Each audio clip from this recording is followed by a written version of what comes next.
This is an excerpt from the quite extensive journals of my mother, Jean Okonski Zachmann, who was born in January 1911 and died in August of 1977. And it's excerpted from her posthumous 20th century blog site at jeanoz.com, jeanoz.com. In the journal, a clipping from the Cleveland Plain Dealer titled "The Case of the Mother Who Works" is pinned with a dress pin to the page on which this particular journal entry begins. And this is from the 14th of July, 1957. That was, 62 years ago, almost? And well before the 60s and the 70s and the 80s and the 90s and everything that's happened since. I still maintain women are tied up at school,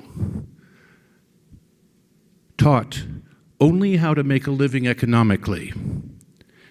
Advertising tantalizes them with material goods, movies with glamorous living, popular music with an unrealistic approach to love and marriage. The young woman of marriageable age is afraid of marriage. She has no preparation for it. She feels inadequately prepared for the tasks of homemaking or child rearing.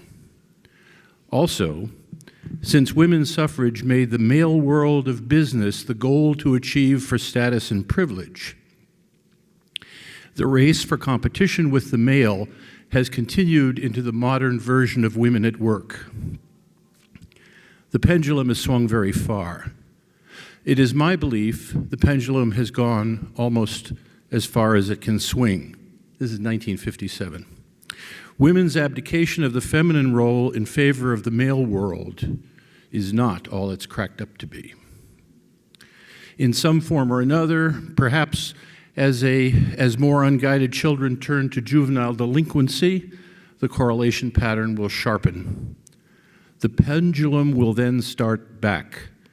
Women may once again, without giving up their truly important status gains, previously the moneymaker bullied and dominated the family, find a better feminine road. And then she has a heading says supplementary. The era of mannish suits for women has gone out of the business picture.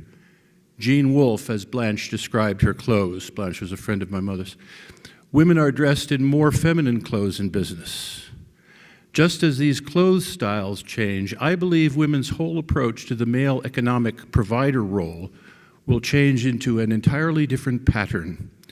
It is merely finding this pattern and rearranging the feminine role. In all likelihood, the change will start in the minds of older women. The schools will then pick up the educational readjustment. It is in the school zone area where changes can be made more rapidly. Who brought on the changes? Who were the women that wanted to change attitudes towards women? What abuses were directed at women that precipitated the changes, the revolt? Who led these revolts and why?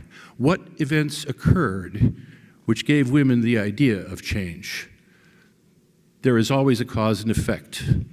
This is a broad sociological problem of human psychology. A need brings about a change. What need? What precipitated the change? It seemed to have started in America. Did it?